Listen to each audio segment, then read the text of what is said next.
नमस्कार, आप सभी का होप एजुकेशनल पोर्टल में स्वागत है। आज हम कक्षा 10वीं के बच्चों को सेमुसी भाग 2 से पाठ 10 भूकंप विभीषिका पढ़ाने जा रहे हैं। भूकंप से जो तबाही हुई थी उसके विषय में हम पढ़ाने जा रहे हैं। 31 सहस्त्र ख्रीष्टाब्दे 2001 ईस्वीय वर्षे गणतंत्र दिवस पर्वणि यदा समग्रमपि भारत राष्ट्र नृत्यं गीतवादी त्राणाम उल्लासे मग्नमासीत् तथा कस्माद्देव गुर्जर राज्य पर्याकुलं पर्यन्तं कृदंत विकलम विपन्न च जातम। सन 2001 ईस्वी में गणतंत्र दिवस के पर्व पर जब पूरा भारत देश में नृत्य गायन आदि के उल्लास में मग्न था, तब अचानक ही गुजरात राज्य में व्याकुल अस्त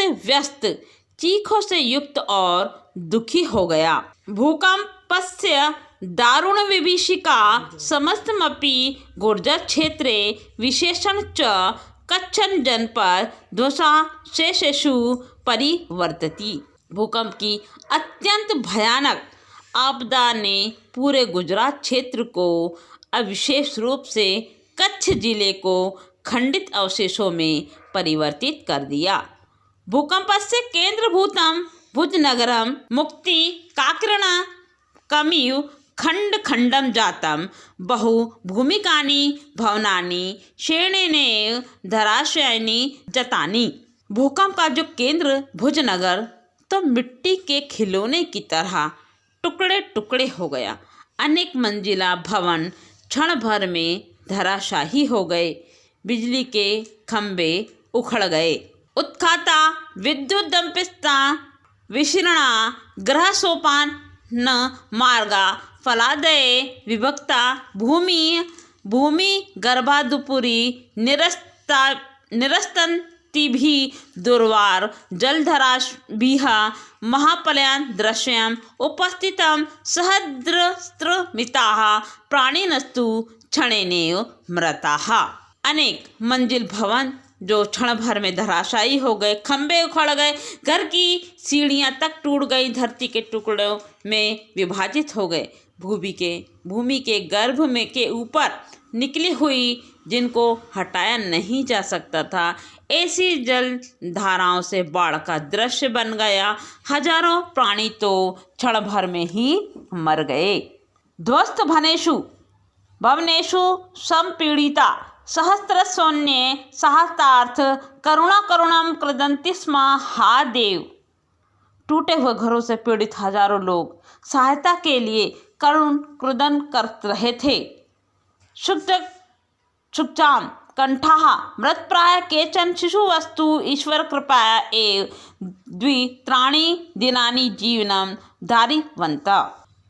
भूख से पीड़ित कंठ वाले मरे हुए के समान कुछ बच्चे तो ईश्वर की कृपा से तो 2-3 दिन जीवित तो रहे। इयमासीत् भैरवभीषिका कच्छ भूकंपस्य।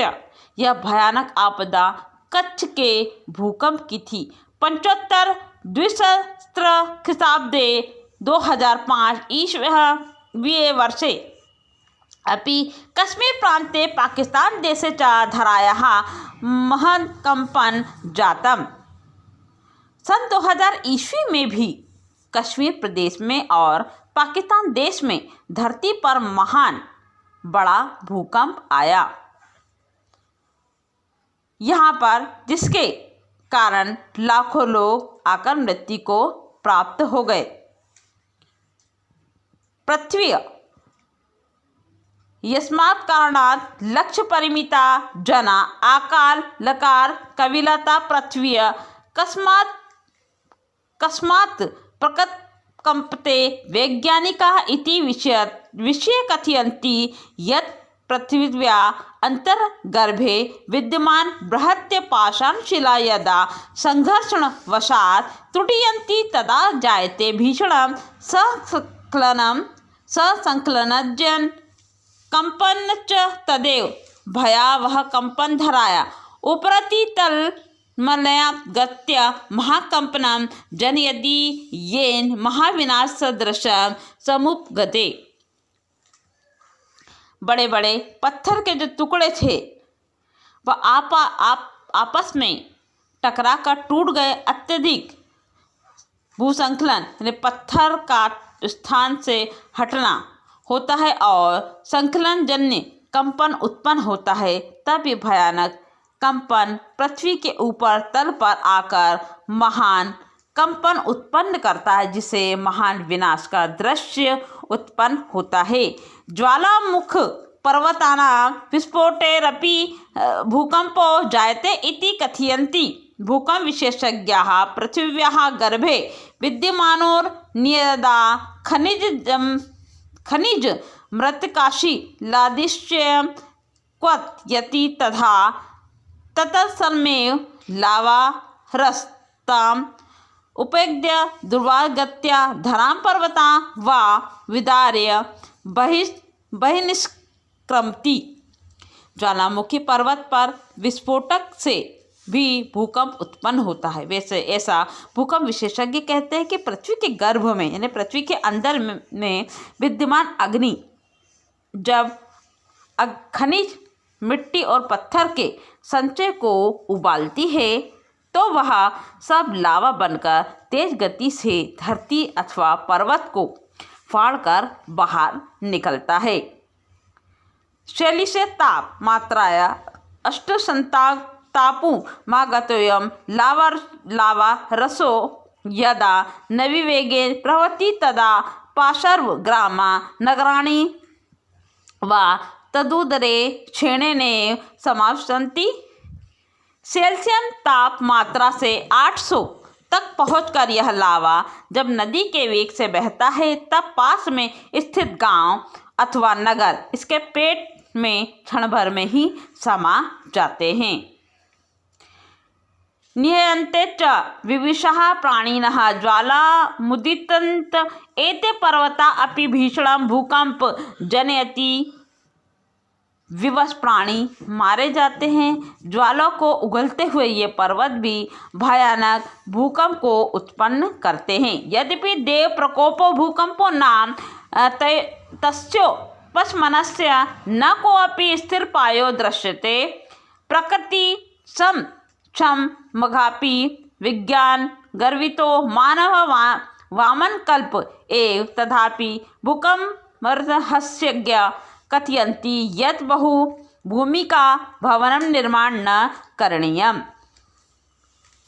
यद्यपि दैवीय प्रकोप को भूकंप कहा जाता है, उसको शांत करने के लिए कोई भी स्थिर उपाय नहीं दिखाई देता है। प्रकृति के सामने आज भी विज्ञान का घमंड करने वाला मनुष्य बोना ही है। फिर भी भूकंप का रहस्य जानने वाले कहते हैं कि अनेक मंजिलों वाले भवनों का निर्माण हमें नहीं करना चाहिए। तटबंध निर्माण बहुमात्रा नदी जलमपि नेकस्मिन् स्थले पुंजीकरणीयम् अन्यथा असंतुलनवशात् भूकंप संभवति। हमें भवनों का निर्माण नहीं करना चाहिए। बांध का निर्माण करके बहुत अधिक मात्रा में नदी के जल को भी एक स्थान पर एकत्र नहीं करना चाहिए। असंतुलन भूकंप संभवति। वस्तुतः शांतानि एव पंचत्वानि क्षितिज जल पावक समीर गगनानि भूतल्य से योगक्षोमाभ्या कल्पते अशांति खलु तायने महाविनाश उपस्थियन्ति। इसके कारण असंतुलन बिगड़ जाता है और जल बाढ़ के रूप में परिवर्तित हो जाता है। एक स्थान पर हमें जल नहीं इकट्ठा करना चाहिए। वास्तव में शांति ही 5 तत्व पृथ्वी जल तेज वायु और आकाश पृथ्वी के योग्य और क्षेम अप्राप्त की प्राप्ति के योग्य हैं और प्राप्त की रक्षा क्षेम है ही कल्पना करते हैं। निश्चय ही अशांत वे ही महाविनाश को उत्पन्न करते हैं। हमारे चैनल होप एजुकेशन पोर्टल को सब्सक्राइब करें। हमारे नए वीडियो की तत्काल सूचना के लिए घंटी के आइकन पर क्लिक करें।